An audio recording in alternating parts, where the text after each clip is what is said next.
your sway bar end links make noise when there's a shock to one side or the other. That little noise right there.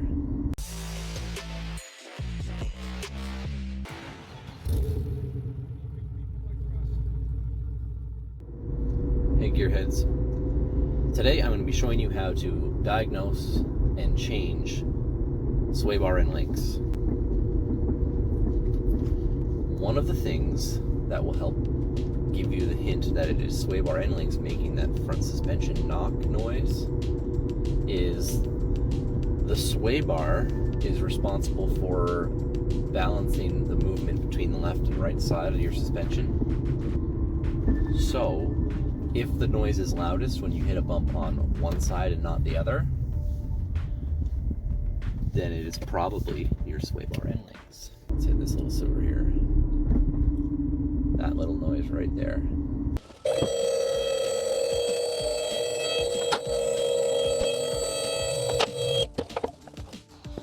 Now, I raised the van up high enough to get underneath it here.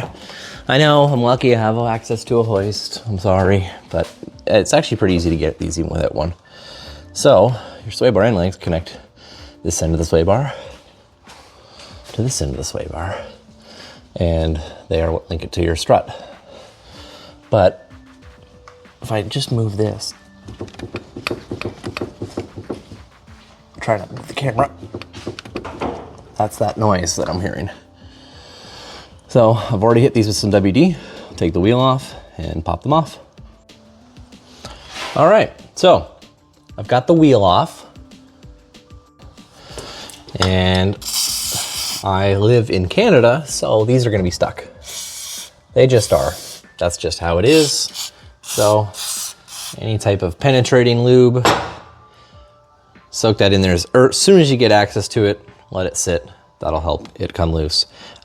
17 mil wrench on the Japanese one, and then a 5.5 mil hex.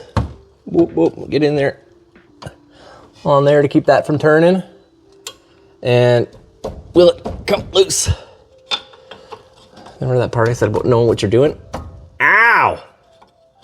Okay, here's a good tip. I had to do this on the other side.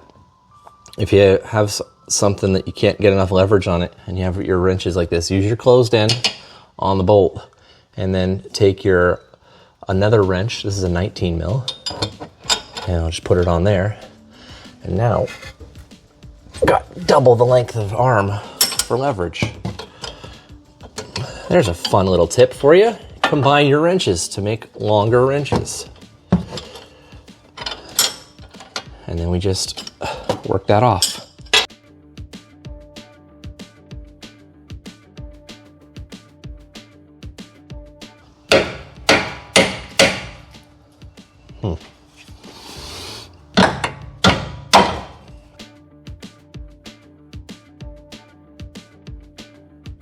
I was able to find these on Rock Auto for my imported JDM only Toyota Estima. It's never sold in North America.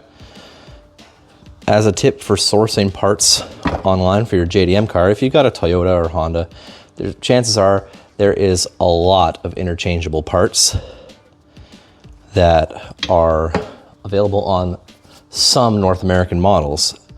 So what I did for this one, and what I recommend everyone do if they have JDM cars and are looking for parts, is try to find an online parts catalog with diagrams and part numbers. If you can find the Toyota OEM part number, take that part number and search it in your North American suppliers. You'd be amazed at what is actually cross-referenced and used in other vehicles. So I'll put the part number for this OEM genuine Toyota part. This is probably the original one. My van has 157,000 kilometers on it. It's 18 years old. But I'll put that part number up on the screen now. If you search that part number, you realize it's also used in RAV4s, which makes sense. There's some shared components with the 4-cylinder hybrid RAV4s in the drivetrain and suspension components. So this is available on North American spec RAV4s. There is some slight differences. This is considered like, I think, an updated part, whereas the nut is actually on these aftermarket ones is actually a 19 mil wrench, and the Allen key is a different size. But you'll notice that the geometry of the important bits is exactly the same thread and everything. So, interchangeable part. And instead of $200 with shipping from Japan and about 10 to 14 days wait, Rock Auto, 3 or 4 days wait for about $40 for 2 of them. So if you're doing one, do the other, might as well. If one of these wears out, chances are the other one's not far behind. The duty cycle from left to right on the vehicle is not that different. So we'll put this one in and we'll check it out and see how it sounds after. All right, now let's see if I can get this on. They're easier to take on and off when both sides are lifted, because then your sway bar's set in the same position on each side. It's not being twisted, but I'm gonna see if I can get this on with the other side down. Because I had the jack over there when I did the first side, instead of moving the jack back and forth and hurting my back, lifting it on and off the hoist, I put that side down. But let's see if I can do this now. I suppose I may have to lift the jack up again if I can't. Oh, yeah, that's a difference.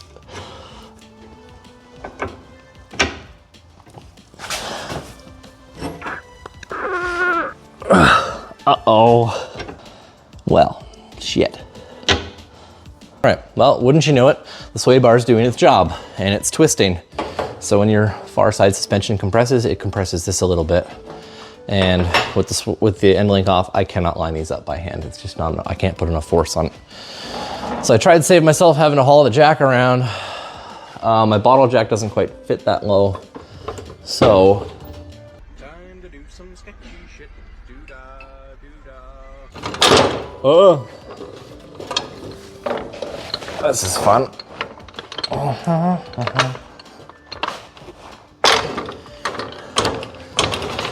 Let's do this.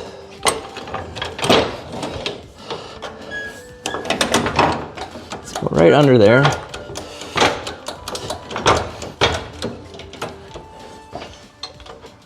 And get this to line up.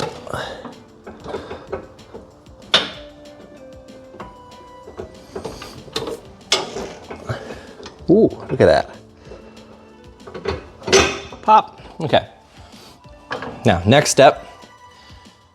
I'm not even sure if you're supposed to do this on these, but I like being able to take my suspension apart in Canada after you're driving through a winter. So, put some form of anti-seize on the threads. These are nylocks, so the nylon on the end of the nut will keep it from coming loose. You can still torque stuff with anti-seize on it, but the next time you have to work on your suspension, you won't hate yourself.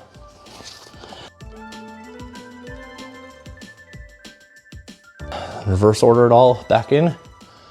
I'm gonna tighten the bottom one while I can fit under it. I'll lower it down so I don't have to reach too high, and I'll tighten up that one. Throw our wheels back on, torque them down, see if the noise is gone.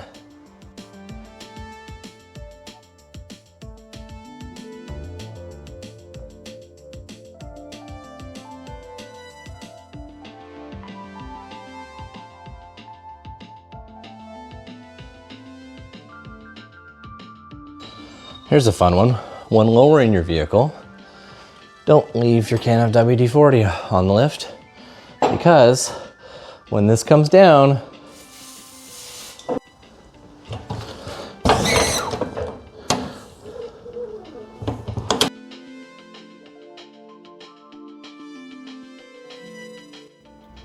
all right, so we're in the vehicle now after doing our repair.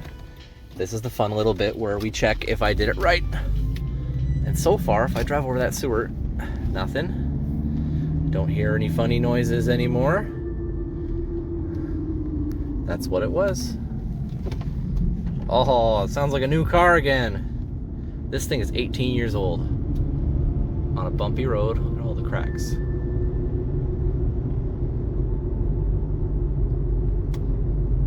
Oh, awesome. Fixed. Shade tree mechanics for the win. That is one of the easiest jobs you can do in a car. That and maybe brakes and tires, you know, rotating them and stuff like that. Oil change, it's right up there. If you're afraid to try these sort of things and money's tight, which I know it is for a lot of people these days, a set of tools and a jack it pays for itself the first, if not maybe the second repair you have to do. It really does. Invest in that, and then you'll understand a bit more about how cars work, and it'll give you some mechanical sympathy, which is, I don't know where I heard that, but I like that term, mechanical sympathy.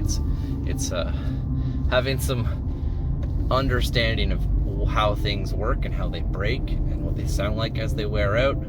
That's mechanical sympathy. It helps you understand how to keep your car running a lot longer and save you a bunch of money. So, again, thank you for watching. Peace.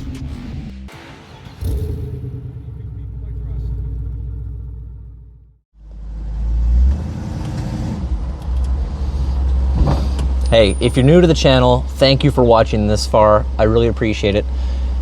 It's really hard sometimes for small creators like me.